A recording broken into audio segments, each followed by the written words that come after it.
Welcome to Crime Most French, a weekly podcast taking you through intriguing cases carried out on French soil. Researched and narrated by Cedric and rudely interrupted by me, Melanie.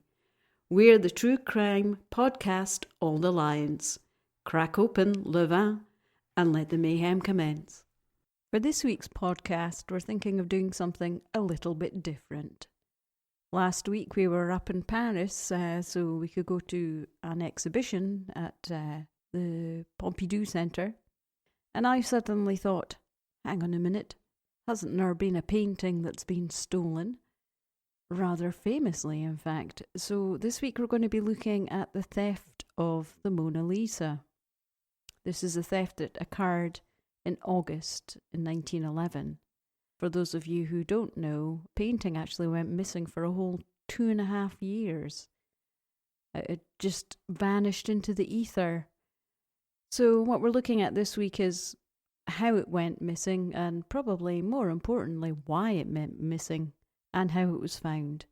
I don't know if you consider how it was found a spoiler alert, but yes, it was found and restored back to its original place. They leave the spot empty. Yeah, I think so, yes. Certainly, I mean, that was how it was first discovered. It was just the bare pins of the painting sticking out of the wall. Uh-huh. I mean, very much, the Mona Lisa is not a massive painting, as you know. It's disappointingly small. Oh, it's just, yeah. It's tiny, yeah. Yeah, I mean, it must be one of the most disappointing paintings I've ever seen.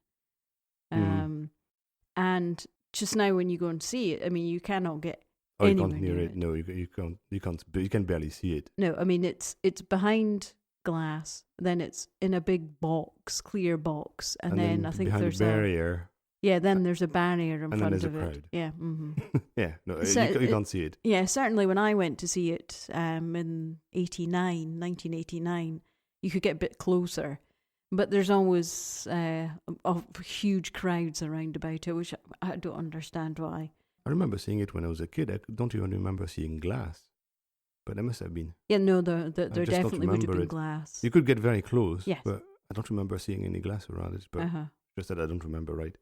And I mean, and at the time, it was just a painting by a reasonably famous Renaissance artist. Mm-hmm. It wasn't really regarded as the iconic painting that it is now, that, you know, globally everybody knows, you know, what this painting is, and I think more importantly where it is. I think the Louvre might not be quite as heavily visited if it wasn't for the Mona Lisa, certainly by tourists. Don't know. Yeah, there's a few good things, but yes, nothing as famous as Mona Lisa. No. Yes, but there's the Venus de Milo. There's a few very famous things, but yeah, nothing close. Mm-hmm. Oh, I mean, there's absolutely magnificent paintings in there, and we've been to some very good exhibitions, but as I say, they ever so disappointing. At the time in August 1911, it was one of many paintings on a wall. And there wasn't the huge aura of iconic status around about it. So looking at the day that it was stolen, what people who possibly haven't visited Paris might not know is all the museums are closed on Monday. Yes. And no, Tuesday. Monday? Tuesday? Monday. Well, Monday. Oh no, Tuesday used to be the free day for kids. Yes. Okay, so it was Monday, and not only was it Monday, I mean, we're talking August, and Paris is very busy in July and August with tourists, but I'll tell you what it's not busy with. It's not busy with Parisians, because they've all left. The city definitely empties out, and the head curator wasn't in situ. There was a temporary curator. So things might not have been as tight. Security may not have been as tight. So here we go. One of the guards assumes that the missing painting is away, either getting cleaned or getting photographed, because these things were regularly taken away and photographed for postcards and stuff. Because, as you can imagine, sending postcards around about that time was still very, very popular. Maybe not so much nowadays, but there was obviously then. No good tracking of what was going on then. No. Because now if one was missing, they would know where it is, or if it's not right. Mm-hmm. But obviously we're doing it like... Yeah, exactly. So it wasn't until the Tuesday when people were like, oh, hang on a minute, this is... That's the next day? Yeah. Mm-hmm. So we've got the Tuesday and maybe... Is it a hoax, maybe? No, okay. So the curator, who was kind of like the holiday curator, the providing cover for looking after the museum, thought, well, we better double check where it is. Exactly. So they decided to get the gendarmes in. It was Louis Lipin, from the police that came Lépine. in. Lépine. Lipin. There's Sorry, an E at the end. Louis Lipin. Who he was a big deal, obviously, if Cedric knows him, in modernising the French police. And it was his decision to shut down the museum. Okay. So he came up with, I think, that a water leak, I think, was the excuse that they used, rather than, oh my God, one of our paintings is missing. But as soon as word did get out around about Paris, suddenly there was, so many rumours. And there were shooting across all of Europe. There was stories from practically every corner, including seeing two guys getting on a steamer bound for the US, carrying a painting. So it was then that the Parisian papers offered a reward of 40,000 francs for the return. No questions asked, just, get it back. So once again, like the case that we did with the English lady who was murdered, who was out on her bike on holiday. Oh yes, the case was absolutely drowning in information, and of course you know that the police have to follow up all these leads. Mm-hmm. So the first suspect that they drew in was quite high profile at the time. He was called Guillaume Apollinaire, who was a Polish writer and poet. And he was accused of the theft of a couple of statues, Egyptian statues, from the Louvre that happened in 1907. So we're talking something 4 years prior. But was he accused, or was it actually Well, guilty he was of having done accused, it? but it turned out that it was actually his secretary, who was a guy called Pierrette. And he'd stolen the statues. Pierrette? Yes. The woman then? Well, that was the surname. Oh, the surname? Yes. Oh, weird surname. Okay.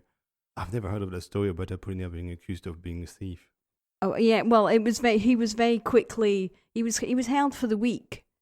And still a long time. Yeah, and they didn't find any information out about him. They didn't tell you that at school. It was the guy, Pierrette, who handed in one of the statues to newspaper Paris Journal. Uh-huh. So that's the police handed him, hauled in the boss and questioned him. And just before he let him go, the police let him go, he fingered another artist. This time, not an artist with words, but an artist with paint. Some obscure little unknown Spanish artist called Pablo Picasso. So Picasso was dragged in. And, Picasso at the time wasn't the huge, titan. No, because he only started painting like 1898 or something. So, yeah, by 1911, he would have been barely starting. So, yeah, not surprising. I think he wasn't like Van Gogh. He wasn't like a starving. Yeah. I don't think he was like living on the breadline and never ever sold anything. Obviously, he was very influential, during his time, and he was alive for a long time. But anyway, this was, as you say, at the start of his career, and he wasn't hugely famous, I don't think. But I can't remember when he landed in Paris, but we know it had been not long before that anyway, like 1906, 1907, I would assume. So yeah, he would have been barely known, exactly. even in mostly specialized circles, I would assume. And because he had bought one of a statue, not one of the stolen statues, but a statue from Pierrette, it was kind of like, well, let's have a look at him. And I see. so he was like hauled in, and they couldn't find anything. they just let him go. Because, they let him go, no charge, because there was no evidence of him. And why you would, pinch this painting was, all a bit of a mystery style. anyway. So here we go. This is the kind of like the first two heavy leads that they got. After that, there was very, very difficult to get anything tangible. And as time went on, the story started slipping down the ranks of everybody's memory, and obviously the newspapers at the time. You had stuff like the Titanic being sunk. So you had larger stories taken over, and everybody had kind of like forgotten. And then we fast forward 2.5 years to Florence. And here there is some random unknown guy, turns up with a painting of a lady with a rather mysterious smile on her face. And this guy was offering to give the Italian government this painting and, expecting to be showered with plaudits and, wow, he's brought the painting back home. This guy was a guy called Vincenzo Perugia, and he was basically a nobody. But he was offering to give it to the Italian government or sell it. He was offering to sell, for a reasonable amount of money. Obviously, he wanted a finder's fee. Come on. Yeah, okay. So here we go. This is the real mystery. Why did this guy, some random Italian, working class, artisan but working class guy, have the Mona Lisa? All a bit of a mystery. So the minute the Uffizi examined this painting, it was time for the police to interject and not to give Perugia a nice big shiny medal, but clamp him in something shiny, a pair of handcuffs, and he was arrested, not surprisingly. So Perugia, as it turns out, was in fact, he was an artisan, as I said, but he was working at the Louvre, if we wind back to 2.5 years. And he simply took the painting on a Monday when there was very little people around, popped it round some cloth round it, and basically walked it out of the building. That was how it happened. There was no elaborate Ocean's 11, distraction. Yeah, there was no prestige. It just happened. He just took it, and he took it, obviously, as we've already indicated, because it's not a huge painting. It's not the Raft of the Medusa. If you go to the next room beside the Mona Lisa, the Raft of the Medusa is a massive painting. Yeah, it's like 9 meters by 6 or something. It's gigantic. You can't steal that. No, there's no way. No, it's a lot like the Night Watch by Rembrandt. Yeah, it's a similar size. It's ginormous. It's so big. Huge painting. Anyway, but that seems to be the way these big famous paintings are stolen. Remember there were a few in Amsterdam that were stolen like in 5 minutes. Yeah. You just went in, took it, cut them out, went out, and nobody saw anything. Yeah.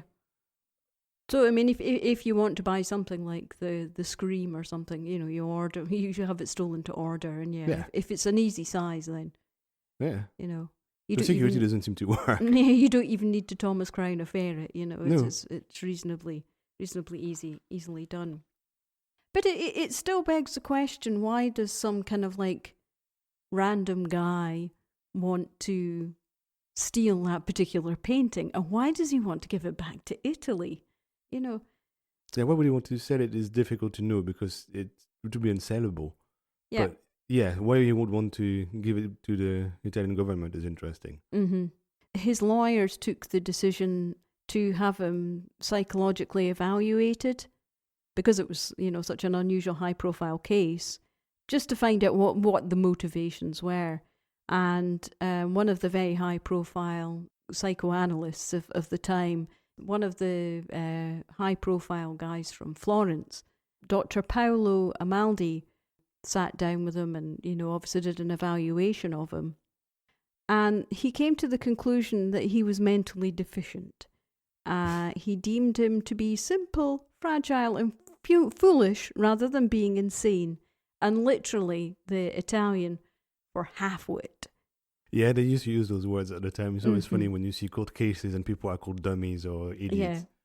Yeah. These words that you casually throw around now used to be clinical terms. It's quite frightening. So just to give you a little bit of a background on Perugia himself, he was the oldest of, I think it was 6 or 7 kids. I mean, we're talking Italy here, so we're talking, large families. And at the age of 12, he decided to strike out on his own, and he went to Milan, where he trained as a house painter. So he was an artisan in painting. He was in the trade, but not the painter. Yes, he didn't paint on canvas. He painted painted walls, and so because at the time Italy was just so impoverished, the great magnet was Paris for immigrants. They would head off to the bright lights of Paris. When you think about it, it's the very end of the Belle Epoque. It's a rich city with a lot happening in it. So I guess with a lot of people, and you have a lot of houses, needing to be painted. But also in the first part of the 20th century, there were waves of immigration in France. So there was the Italians, and then there was the Spanish and the Portuguese, and then there was some, I can't remember, Romanians or whatever. And they came by waves. Yeah. And it's kind of weird because you see them then later on at school, for example. So depending on ages, you can see waves of Spanish or Portuguese, for example, at school. Same thing, which are the kids of the ones who immigrated. So they came in waves, and there was a big Italian one, There was, part of the 20th and at the time, the biggest majority of immigrants were Italian to Paris. And he would carry on doing his trade. So he was, quite happily working away as a house painter. But as with a lot of jobs and occupations, and just generally life in general at that time, it was kind of dangerous. Was it? Oh, lead? Exactly. Hazardous to your health because of the raw material. So the paint had lead in it. And he found himself in hospital because he had lead poisoning. And I mean, he was in hospital for 15 days. So it must have been quite bad. He's licking the paint. Well, he was drinking it, yes. So one theory is that must have had an effect on his brain. It's even been linked to criminal behaviour. I don't know how. I don't remember. Lead is Satanism, so I don't remember what the symptoms are. So they used this as an explanation for, before he started having problems with the paint, he was fine, he was always out of trouble, kept his nose clean, and then afterwards he started indulging in petty theft and criminal behaviour. So he ended up with a criminal record. Oh, okay. So the police knew him already. So the police knew him, but not he wasn't Raffles. He was low level. Yeah. Just obviously not stealing to order, but just stealing just for, I don't know, for maybe financial means. So the theory is that Perugia then developed a massive chip in his shoulder about the French. Okay. Especially, the French keeps, trying to keep him in order and not, give him a criminal record. And, you see it yourself when you examine criminals who blame everyone else. Never their fault, yeah. Mm-hmm. So he was very much doing that. So it wasn't actually totally unfounded, though, his paranoia about the French, because this was in the lead up to the Great War. Mm-hmm.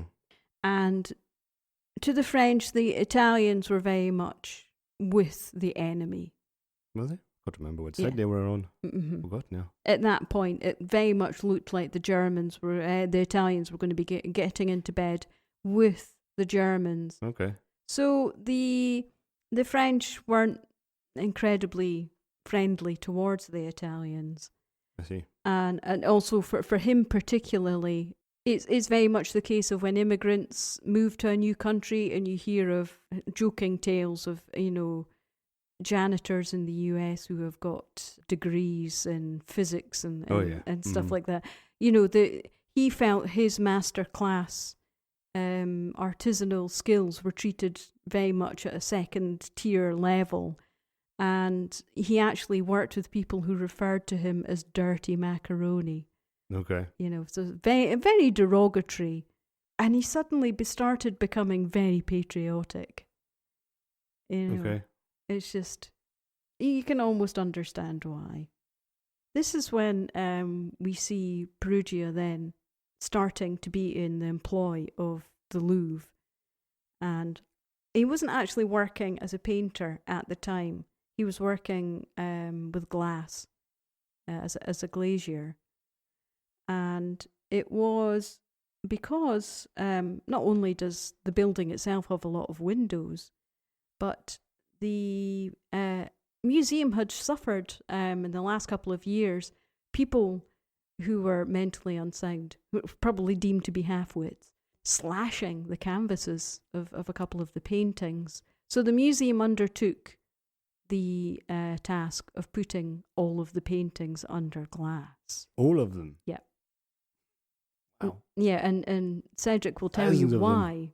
I mean, I can tell you the exact number. That was 1,600 paintings. Okay. I mean, the Louvre has this kind of like, it's almost like a conveyor belt of exhibitions, because I mean they have a lot of actual things to show, don't they? They don't have them all out at once. The attics and basements are full of stuff. Yes. So they rotate some of them. The non-major things are rotated regularly. Mm-hmm. The obvious ones like Mona Lisa are never rotated, but the others are rotated regularly because, otherwise nobody sees them. No, well, you're never going to take your showstoppers out. Although I have to say, showstoppers, the first time I went into the Louvre, I walked right past the Venus de Milo. What, the stairs? Yes. It's just there's no. I mean, it's impressive. Well, it's obvious, yeah, but you know, it wasn't. I walked past her and I went, "Hang on a minute, that statue doesn't have arms. That must be the Venus de Milo." You know, so sometimes I feel they don't show their things off to the best of their ability, but never mind. And they probably assume that everybody will know it's there. Could be. So what we have is a lot of extra or artisans wandering around, and Perugia's then started noticing that, hang on a minute, a lot of these paintings aren't actually by French artists. I recognise their names. They're Italian paintings, you know. And it seemed that when old Boney, Napoleon Bonaparte, was on his travels, he would pick up the odd painting here and there. And when I mean pick up, I mean the same way the Nazis picked up. There was a lot of plundering going on with these paintings when he was on his conquests.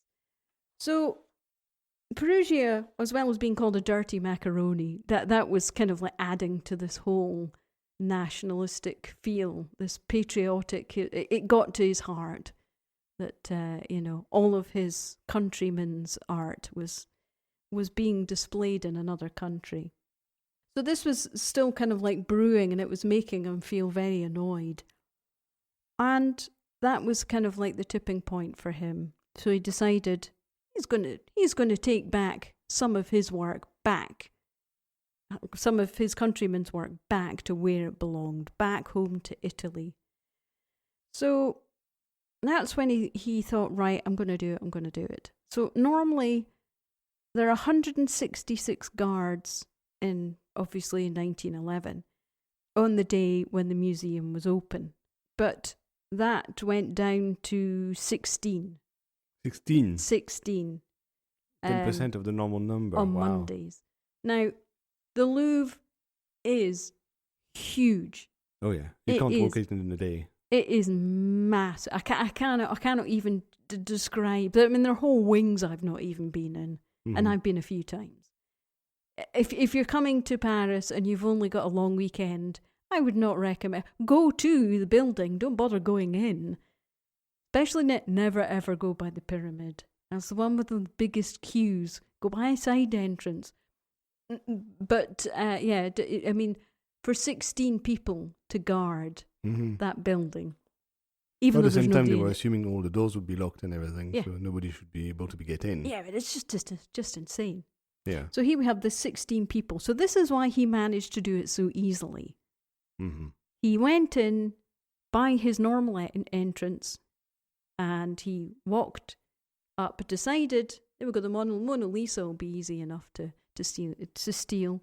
So he went to a side door and discovered, the quickest way out was in fact locked. So he's like, bugger. And he was actually seen. There was a plumber in the building. And he heard the footsteps coming down the stairs. And luckily for him, it wasn't the glazers that he was working with, because they would have known him, but they were actually working on the other side of the building, because the Louvre is kind of like U-shaped. Yes. And they were working on the other side. So he was lucky. But the plumber thought it was really weird that the door had no handle, because Perugia was actually in the middle of trying to take it off.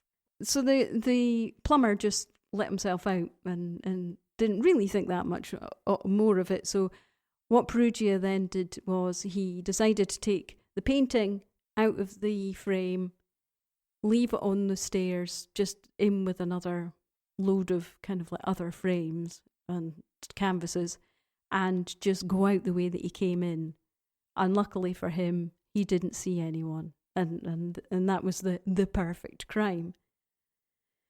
So here we have him, leaving behind some clues. He had, because he'd taken the painting out of the frame, he'd left fingerprints on the glass. So we already knew why they were letting people away with this crime, because their fingerprints wouldn't have matched. Yes, yes. And the reason, so what we have is a guy who witnessed the theft, the plumber. Mm-hmm. So the plumber, in his head, described him as being the perpetrator, as being a tall redhead. One slight fly in the ointment is Perugia's 5'3" and had brown hair. Mm-hmm. So they were looking for someone entirely different. And he was also seen throwing away the knob of the door. So they knew the general direction he was going in, but the person saw him from behind. So obviously couldn't say, well, he wasn't tall with red hair. So they obviously went on that, the premise that it was somebody with tall with red hair. And it was Bertillon was the expert who had started taking fingerprints. Yeah, the scientific police expert in Lyon. Yeah. Yeah. So basically, what you had here were all the modern police methods. Starting. Exactly, and because it was Paris, and because it was such a high-profile case, you had all these high-profile people coming in, and also they took the decision that they were going to start taking all of the fingerprints of all of the employees. And exactly. Yes. Mm-hmm. So you can feel the noose coming round the neck. But they wouldn't have his, because he would have disappeared. Oh, unless he went back to work. Did he go back to work? Yeah, What an idiot. there was nothing. He didn't turn up to work, and I think he put off the day when he was supposed to be giving his fingerprints. He didn't turn up, so massive red flags because he didn't turn up on the day where he was supposed to have his fingerprints done. So this is, I think, possibly the biggest blunder in the case. And it just... I don't know what his options would have been, though, because if he had been, then they would have had his fingerprints, same thing. So yeah. I don't know what the options would have been. Well, the thing is, it wasn't like it was on a database. They would have needed, there must have been thousands of people. Oh, they would have needed a while, but they would have found... Yeah, but he could have given his fingerprints and then, hot-footed it off. But he didn't. True. What happened was, and this is when I say the biggest error. The biggest error was the Surete. It wasn't with him. They went up to his house and he started talking to the guy, and he chatting and wondering why he wasn't, why he wasn't at work.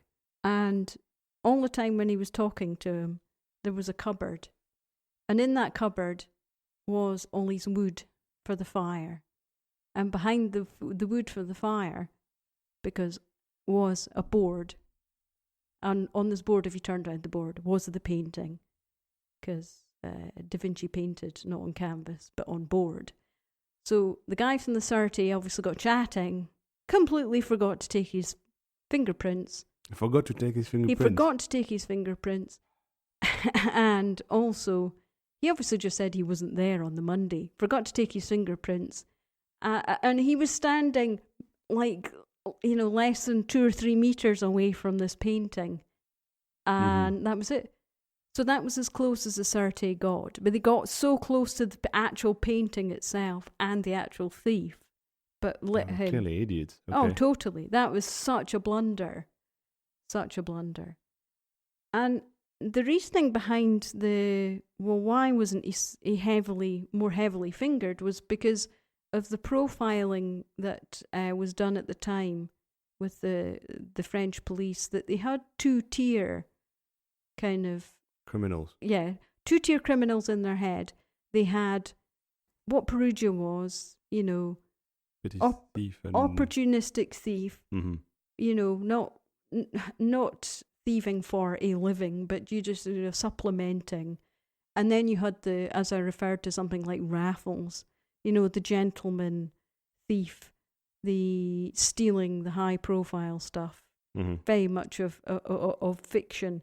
And they had this, the person who stole the Mona Lisa, a Leonardo da Vinci painting, clearly, a person of great wealth wanted it, and it was stolen and of course they just, because Perugia didn't fit the profile, they didn't push and push and push. He was just routinely going to get his fingerprints taken. So they didn't put 2 and 2 together. Okay. So that was incredibly, short-sighted of them. But. Yes. So I think that was, the decision to stay in the country for 2.5 years, just to let the dust settle. Perugia went back to his life and just went back to painting. And then after 2.5 years thought, time to get the painting back to its homeland. Mm-hmm. And he decided to get in contact with a local art dealer in Florence, which he saw the paper, an ad in the paper of this guy, and due to patriotism, offered to sell it to him for 500,000 lira. Okay. Which is around about 2 million in today's money. So 2 million for a Mona Lisa, for a Renaissance good price painting is a deal. You would snap his arm off for that, wouldn't you? So the dealer went, okay, right, that's sounds like a good idea. Let's why don't you come to Florence and we'll meet at a hotel, and I can give it the once over.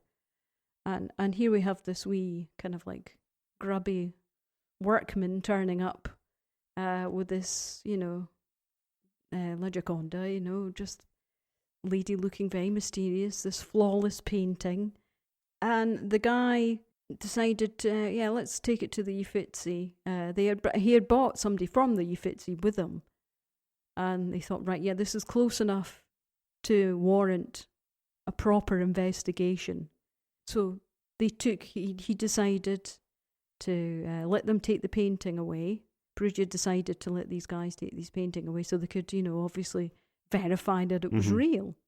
And it was at that time, and in the next couple of kind of like a day or so, when he was writing to people and sending postcards saying, it's going to be great, I'm going to be able to go on holiday, I'm going to come into this big reward, and my troubles are over, and it's just going to be great.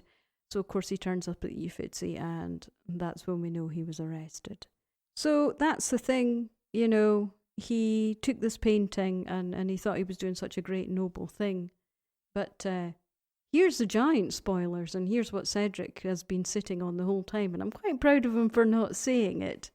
The painting in question, the Mona Lisa, was actually sold by the artist himself to one of the monarchs of France. I'm thinking it's... Also the first who brought Da Vinci to France. Yes. In 1550. 15 or something. Yeah. Around that time. Yeah, we're talking Tudor time here for just for comparison for. Yeah, so we're talking round about that must have been around just before Chambord was obviously built, because that has. Yeah, well, that's where Da Vinci lived for a very short time before he died. So yeah, this painting should never have been returned to, because it was never plundered. Yeah. It wasn't a stolen painting, and it was done under the guise of being a great patriotic thing, and it was just nonsense. It was just theft. It was just pure theft, as suggested. He went on trial on the 4th of June in 1914. And of course, 1914. Wow, 2 months before the war were declared. Yeah, war were declared, exactly. Well, it was quite a quick trial, because it was a reasonably open and shut case. The dude said he stole it, he had it. Yes. But he was still very much waving the Italian flag, saying he was doing it for the country and the love of his country. And strange that he was offering to sell it to them.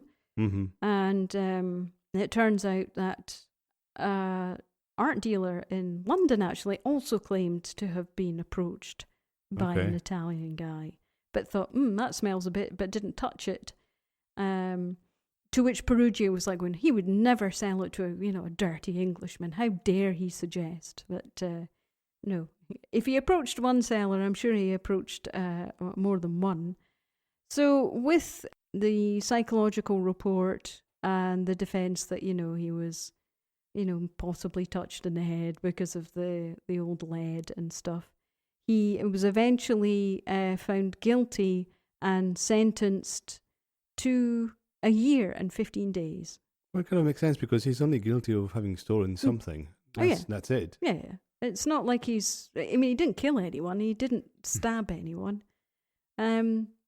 And so I think he served around about half of that sentence. He only served 7 months of the sentence. And as Cedric indicated, it was right before the war. So he got out in time to go to the war. He was caught and he was a prisoner of war for 2 years. And, rather oddly, he ended up moving back to Paris. Okay. Which is just so bizarre to me, for a guy who claimed to have been treated so shoddily by the French. He moved back to Paris, and he died in 1925, and he's sadly only 44. Oh wow! Okay. Obviously the years of lead painted obviously caught up with him. So there we have his bones are in Paris. Mm-hmm. This famous painting that went from being famous. I think he probably did the Mona Lisa a favour, because it went from being famous to being an icon, and being an icon for Paris as well. And there we have the stealing of the Mona Lisa. Not really a patriotic deal at all, but just basically a guy with a chip on his shoulder looking to make a bit of money. Mm-hmm.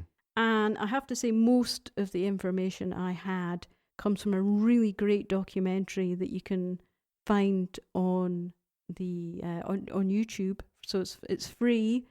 It's by a documentary maker called Joe Meredios, and it's called Mona Lisa is Missing, the Man Who Stole the Masterpiece. I would highly recommend it. And there we have it.